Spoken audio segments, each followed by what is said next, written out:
क्या होगा जब सूर्य यानी ग्रहों का राजा स्वयं अपनी ही राशि सिंह में प्रवेश करेंगे?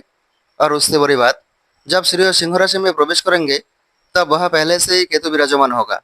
यानी एक तरफ होगा सूर्य का तेज, आत्मविश्वास, सत्ता, सम्मान और नेतृत्व, और दूसरी तरफ होगा केतु का रहस्य, अलगाव, भ्रम, आध्यात्मिकता और अचानक बदलाव। 17 अगस्त 2026 से 16 सितंबर 2026 तक का ये समय ज्योतिषीय दृष्टि से काफी महत्वपूर्ण माना जा सकता है, क्योंकि सूर्य सिंह राशि में अपनी ही राशि में रहेंगे, लेकिन सिंह राशि में पहले से मौजूद केतु इस पूरे गोचर की कहानी को दिलचस्प बना सकता है। कुछ लोगों के लिए ये समय सम्मान और सफलता का दरवाजा खोल सकता है, कुछ लोगों को करियर में बड़ा बदलाव महसूस हो सकता है, किसी को अचानक कोई पुराना राज पता चल सकता है, किसी का आत्मविश्वास बढ़ सकता है, तो किसी को अपने ही फैसला पर दोबारा विचार करना पड़ सकता है। और कुछ राशियों के लिए ये समय विशेष सावधानी रखने वाला हो सकता है। लेकिन सबसे बड़ी सवाल है, आपका राशि के लिए ये सूर्य केतु का प्रभाव कैसा रहने वाला है? क्या नौकरी में फायदा होगा? क्या पैसा आएगा? क्या व्यापार में सफलता मिलेगा? क्या रिश्ते में तनाव हो सकता है? क्या प्रेम जीवन प्रभावित होंगे? और किन राशियों को इस दौरान सूर्य की ऊर्जा का सबसे ज्यादा लाभ मिल सकता है? आज के इस वीडियो में हम एक एक करके सभी 12 राशियों के बारे में विस्तार से जानेंगे। चलिए शुरू करते हैं। आइए सबसे पहले समझते हैं सूर्य का सिंह राशि में गोचर का अर्थ क्या है। ज्योतिष में सूर्य को आत्मविश्वास, आत्मबल, पिता, सरकार, सत्ता, नेतृत्व, प्रतिष्ठा, प्रसिद्धि, प्रशासन और व्यक्तित्व का कारक माना जाता है। सिंह सूर्य की अपनी राशि है, इसलिए सूर्य का सिंह राशि में जाना ज्योतिषीय दृष्टि से महत्वपूर्ण माना जाता है। सूर्य यह अपनी प्राकृतिक ऊर्जा को मजबूती से व्यक्त करता है। इस दौरान लोगों में नेतृत्व करने की इच्छा बढ़ सकता है, अपने फैसला पर विश्वास बढ़ सकता है, सम्मान पाने की इच्छा बढ़ सकता है, और जिन लोगों को लंबे समय से लगता था कि उनकी मेहनत को कोई नहीं देख रहा, उनके भीतर अपने बात सामने रखने की हिम्मत बढ़ सकता है। लेकिन यहीं पर कहानी में प्रवेश होता है केतु का। आइए अब जानते हैं सिंह राशि में पहले से केतु। केतु को ज्योतिषीय परंपरा में वैराग्य, अलगाव, रहस्य, आध्यात्मिकता, अचानक परिवर्तन और भीतर की खोज से जोड़ा जाता है। अब समझिए, एक तरफ सूर्य कह रहा है मुझे पहचाना चाहिए, और दूसरी तरफ केतु कह रहा है पहचान के पीछे भागना छोड़ो। एक तरफ सान चाहता है सम्मान, केतु कई बार व्यक्ति को बाहरी प्रशंसा से दूर कर सकता है। एक तरफ सूर्य चाहता है कि लोग आपकी तरफ देखें, केतु कई बार व्यक्ति को अकेले में सोचने पर मजबूत करता है। इसी वजह से सूर्य और केतु का एक साथ होना ज्योतिषीय दृष्टि से एक विशेष संयोग माना जाता है। इसका असर हर व्यक्ति पर एक जैसा नहीं होगा। कुंडली, लग्न, दशा, सूर्य की स्थिति और अन्य ग्रहों की स्थिति भी परिणामों को बदल सकता है। इसलिए अब बात करते हैं 12 राशियों की। आइए अब जानते हैं मेष राशि के बारे में। मेष राशि वालों के लिए ये गोचर काफी महत्वपूर्ण हो सकता है। सूर्य आपके कुंडली में 5वें भाव से संबंधित प्रभाव सक्रिय कर सकता है। इस भाव शिक्षा, बुद्धि, रचनात्मकता, संतान, प्रेम, प्रतिभा और भविष्य की योजनाओं से जुड़ा होता है। इस दौरान आपका क्रिएटिविटी बढ़ सकता है। अगर आप पढ़ाई कर रहे हैं तो किसी विषय को लेकर अचानक नई समझ विकसित हो सकता है। प्रतियोगी परीक्षा की तैयारी कर रहे लोगों के लिए भी ये समय मेहनत बढ़ाने वाला हो सकता है। लेकिन सूर्य के साथ केतु होने के कारण मन एकाग्र रहने में उतार चढ़ाव महसूस कर सकता है। कभी आपको लगेगा कि आपने अपना लक्ष्य तय कर लिया है, और अगले ही दिन लगेगा कि दिशा बदलना चाहिए। यही समय की सबसे बड़ी चुनौती हो सकता है। प्रेम संबंधों में भी ईगो से बचना जरूरी होगा। आपको लग सकता है कि सामने वाला आपकी बात नहीं समझ रहा, लेकिन हर बात में अपनी बात समझने की कोशिश रिश्ते को बर्बाद कर सकता है। प्यार करने वाले लोगों को नया आइडिया मिल सकता है। बिजनेस करने वाले लोगों को नया आइडिया आ सकता है, लेकिन किसी भी बड़े निवेश करने से पहले अच्छी तरफ जांच करना बेहतर रहेगा। मेष राशि के लिए मेरे तरफ से एक संदेश, इस दौरान अपनी प्रतिभा पर भरोसा रखें, लेकिन जल्दबाजी में कोई निर्णय ना ले। और प्रेम रिश्ते में आप है तो आपको थोड़ा सतर्क रहना चाहिए। नेक्स्ट हम बात करते हैं वृषभ राशि की। वृषभ राशि वालों के लिए सूर्य का ये गोचर घर, परिवार, संपत्ति और मानसिक शांति से जुड़े विषयों को सक्रिय कर सकता है। परिवार में आपकी जिम्मेदारी बढ़ सकता है, क्योंकि ये गोचर चतुर्थ भाव पे होने वाला है। घर से जुड़े कोई महत्वपूर्ण निर्णय सामने आ सकता है। कुछ लोगों के लिए घर बदलने, रेनोवेशन या प्रॉपर्टी से जुड़े विचार सामने आ सकता है। लेकिन सूर्य और केतु का प्रभाव आपका परिवार से मानसिक रूप से थोड़ा अलग महसूस करा सकता है। लोग आपके आसपास होंगे, फिर भी आपको लगेगा कि कोई आपके बात पूरी तरह समझ नहीं रहा है। इस दौरान माता पिता के साथ कम्युनिकेशन बहुत महत्वपूर्ण रहेगा। करियर में भी बदलाव की इच्छा पैदा हो सकता है। अगर आप लंबे समय से एक ही नौकरी या काम से परेशान हैं, तो आपका मन में नया रास्ता तलाशने की इच्छा बढ़ सकता है। लेकिन सिर्फ फ्रस्ट्रेशन में नौकरी छोड़ने से बचे। पहले विकल्प तैयार करें, फिर फैसला लें। वृषभ राशि वालों के लिए इस समय सबसे जरूरी चीज होगी भावनाओं में नहीं, समझदारी से फैसला लेना। नेक्स्ट अब बात करते हैं मिथुन राशि की। मिथुन राशि वालों के लिए सूर्य का ये गोचर कम्युनिकेशन, साहस, नेटवर्किंग और छोटे भाई बहन से जुड़े मामलों की सक्रिय कर सकता है, क्योंकि ये गोचर तृतीय भाव पे होगा। आपका कम्युनिकेशन पावर मजबूत हो सकता है। आप अपनी बात पहले से ज्यादा कॉन्फिडेंटली लोगों के सामने रख सकते हैं। अगर आप business, sales, marketing, media, content creation, communication से जुड़े काम में हैं, तो ये समय अपने आइडिया को सामने रखने का हो सकता है। लेकिन केतु की वजह से कम्युनिकेशन में कंफ्यूजन भी पैदा होगा। आप कुछ कहना चाहोगे और सामने वाला कुछ और समझ ले सकता है, इसलिए मैसेज भेजने से पहले एक बार पढ़ ले। बिजनेस में अचानक कोई नया संपर्क मिल सकता है, किसी पुराने कॉन्टैक्ट से भी फायदा हो सकता है। यात्रा के अवसर बन सकता है, लेकिन वीजा योजना की यात्रा या जल्दबाजी में निर्णय लेने से बचे। मिथुन राशि के लिए ये समय कहता है, बोलिए जरूर, लेकिन सोच कर। बिना सोचे समझे कुछ नहीं बोलिए। अगर कुछ बोल दोगे तो आपका रिश्ता भी बर्बाद होगा और धन का भी हानि होगा। नेक्स्ट अब बात करते हैं कर्क राशि की। कर्क राशि वालों के लिए ये गोचर धन, परिवार, वाणी और बचत से जुड़े मामले पर असर डाल सकता है, क्योंकि आपके लिए ये गोचर द्वितीय भाव पे होने वाला है। आपके फाइनेंशियल प्लानिंग पर ध्यान जाएगा। कुछ लोगों को इनकम बढ़ने का मौका मिल सकता है। पुराने फाइनेंशियल प्रॉब्लम को व्यवस्थित करने का अवसर मिल सकता है, लेकिन सूर्य और केतु की ऊर्जा के कारण खर्च और सेविंग्स के बीच संतुलन बिगड़ सकता है। कई बार अचानक खर्च सामने आ सकता है, इसलिए इस दौरान बिना जरूरत के बड़े खर्च करने से पहले 2 बार सोचिए। आपका वाणी भी बहुत महत्वपूर्ण रहेंगे। आप जो बोलेंगे उसका असर दूसरों पर ज्यादा पड़ सकता है, इसलिए गुस्से में कही गई बात बाद में परेशानी पैदा कर सकता है। परिवार में किसी महत्वपूर्ण मुद्दे पर आपके राय मांगे जा सकता है। यह आपका शांत रहना बहुत जरूरी होगा। परिवार में किसी को उल्टा सीधा कुछ मत बोलिए। कर्क राशि वालों के लिए सबसे बड़ा मंत्र है, पैसा संभाल कर और शब्द सोच कर। नेक्स्ट अब बात करते हैं सिंह राशि की। अब बात उस राशि की जहाँ सबसे बड़े खेल होने वाला है, सिंह राशि। सूर्य आपके ही राशि में प्रवेश कर रहा है और आपके राशि में पहले से केतु मौजूद है, इसलिए सिंह राशि वालों के लिए ये गोचर विशेष रूप से महत्वपूर्ण माना जा सकता है। आपका पर्सनालिटी में बड़ा बदलाव महसूस हो सकता है। आप पहले से ज्यादा कॉन्फिडेंट दिखाई दे सकता है। लोग आपके बात को ज्यादा गंभीरता से ले सकता है। लीडरशिप की भूमिका मिल सकता है। काम के क्षेत्रों में अथॉरिटी बढ़ सकता है।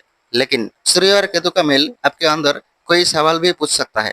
आप खुद से पूछ सकते हैं, मैं वास्तव में क्या चाहता हूँ? जिस चीज के पीछे मैं भाग रहा हूँ, क्या वही मेरे लिए सही है? क्या मुझे सिर्फ दूसरों की तारीफ चाहिए, या वास्तव में अपने जीवन में कुछ मीनिंगफुल करना है? यानी बाहर से कॉन्फिडेंट और अंदर से सेल्फ क्वेश्चनिंग दोनों एक साथ चल सकता है। यानी इस गोचर की खासियत है। कुछ सिंह राशि वालों अपने पुराने आइडेंटिटी से बाहर निकलकर नया रास्ता चुन सकता है। कुछ लोगों को पुराने संबंधों या पुराने करियर गोल्स पर दोबारा विचार कर सकता है। लेकिन एक बात याद रखिए, अहंकार और आत्मविश्वास में फर्क होना चाहिए। आत्मविश्वास आपके ऊपर उठता है, अहंकार आपको दूसरे से दूर करता है। इसलिए इस पूरी समय ह्यूमिलिटी बनाए रखना आपके लिए बहुत महत्वपूर्ण रहेगा। नेक्स्ट अब बात करते हैं कन्या राशि की। कन्या राशि वालों के लिए ये समय खर्च, विदेश, आइसोलेशन और इनर ट्रांसफॉर्मेशन से जुड़े विषयों को सक्रिय कर सकता है, क्योंकि ये गोचर द्वादश भाव पे होने वाला है। आपका मन में कुछ पुराने विषयों को खत्म करने की इच्छा पैदा हो सकता है। कोई लोग इस समय अपने जीवन में अननेसेसरी चीजों को हटाने की कोशिश कर सकता है। पुराने कॉन्टैक्ट, पुराने हैबिट, पुरानी सोच, पुराने इमोशनल अटैचमेंट, आपके अंदर एक तरफ की क्लीनिंग प्रोसेस शुरू हो सकता है। विदेश से जुड़े लोगों या संस्थाओं के साथ काम करने वालों को नया अवसर मिल सकता है, लेकिन खर्च पर नियंत्रण रखना जरूरी होगा। अनावश्यक ऑनलाइन शॉपिंग, लग्जरी एक्सपीरियंस या बिना योजना के फाइनेंशियल कमिटमेंट से बचे। नींद और रूटीन पर भी ध्यान दें। इस समय आपको अपने शरीर और मन को पर्याप्त आराम देना चाहिए। कन्या राशि वालों के लिए ये समय बाहरी सफलता से ज्यादा अंदर की स्वास्थ्य सुधारने का हो सकता है। ये समय आपको अंदर से मजबूत करने वाला है, बाहर से नहीं। नेक्स्ट अब बात करते हैं तुला राशि की। तुला राशि वालों के लिए सूर्य का ये गोचर गेन, नेटवर्किंग, फ्रेंडशिप और एम्बिशन से जुड़ा प्रभाव ला सकता है, क्योंकि आपके लिए ये गोचर एकादश भाव पे होने वाला है। आपका सोशल सर्कल में बदलाव हो सकता है। कुछ नए लोग से संपर्क बन सकता है। किसी इन्फ्लुएंशियल व्यक्ति से मुलाकात हो सकता है। बिजनेस नेटवर्किंग में फायदा हो सकता है। जो लोग लंबे समय से किसी गोल के लिए मेहनत कर रहे हैं, उन्हें प्रोग्रेस दिखाई दे सकता है। लेकिन केतु की वजह से फ्रेंडशिप में भी बदलाव संभव है। आपको अचानक महसूस हो सकता है कि कुछ लोग वास्तव में आपके साथ नहीं है। कुछ पुराने दोस्त दूर हो सकता है और दूसरी तरफ कुछ नए लोग आपका जीवन में आ सकता है। ये बदलाव जरूरी नहीं कि बुरा हो। कभी कभी जीवन में आगे बढ़ने के लिए सोशल सर्कल बदलना भी पड़ता है। तुला राशि के लिए ये समय कहता है, हर व्यक्ति को खुश करने की कोशिश मत कीजिए। अपने लक्ष्य को प्राथमिकता दीजिए। नेक्स्ट अब बात करते हैं वृश्चिक राशि वालों के लिए ये गोचर करियर और पब्लिक इमेज के क्षेत्रों में महत्वपूर्ण हो सकता है, क्योंकि ये गोचर दशम भाव पे होने वाला है। सूर्य का प्रभाव करियर में अथॉरिटी और रिकॉग्निशन की इच्छा बढ़ सकता है। ऑफिस में आपका रिस्पॉन्सिबिलिटी बढ़ सकता है। बॉस या सीनियर लोगों की नज़र में आपकी परफॉर्मेंस आ सकता है। कुछ लोगों को लीडरशिप रोल मिल सकता है, लेकिन यह सावधानी बहुत जरूरी है। आपको लगेगा मैं सही हूँ, लेकिन वर्क प्लेस में सिर्फ सही होना काफ़ी नहीं है। सही बात को सही तरीके से रखना भी जरूरी है। बिजनेस करने वालों के लिए भी ये समय डिसीजन मेकिंग का हो सकता है। आपको किसी बड़े निर्णय का सामना करना पड़ सकता है, लेकिन पूरी इन्फॉर्मेशन के बिना निर्णय ना ले। वृश्चिक राशि वालों के लिए करियर में चमकिए, लेकिन टकराव से बचिए। नेक्स्ट अब बात करते हैं धनु राशि की। धनु राशि वालों के लिए सूर्य का एक गोचर भाग्य, हायर एजुकेशन, गुरु, धर्म, यात्रा, पिता और बड़े विचारों से जुड़ा प्रभाव ला सकता है, क्योंकि आपके लिए ये गोचर नवम भाव पे होने वाला है। इस समय लर्निंग की इच्छा बढ़ सकता है। आप कोई नया कोर्स सीख सकता है, नया स्किल सीख सकता है, हायर एजुकेशन के बारे में सोच सकता है। कुछ लोगों के लिए लॉन्ग डिस्टेंस ट्रैवल के जोग बन सकता है। स्पिरिचुअलिटी में भी इंटरेस्ट बढ़ सकता है। केतु का प्रभाव आपको बाहरी दिखावे से हटकर वास्तविक ज्ञान की ओर ले जा सकता है।